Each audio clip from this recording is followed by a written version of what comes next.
Sefanja 3 vers 5 sê, die Here is regverdig binne in hom.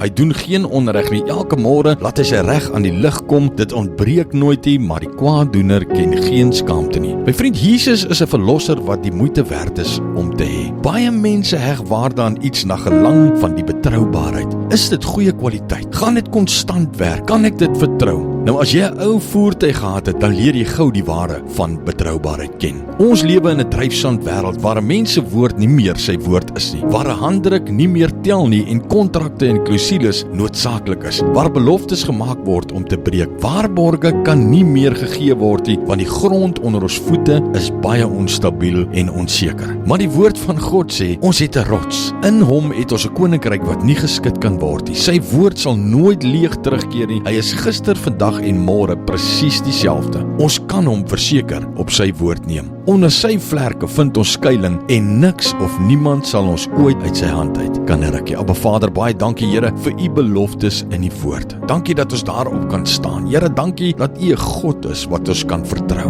En dankie Here dat ons alles in u kan sit. Ons loof u en ons prys u en ons eer u in die wonderlike naam van Jesus. Amen.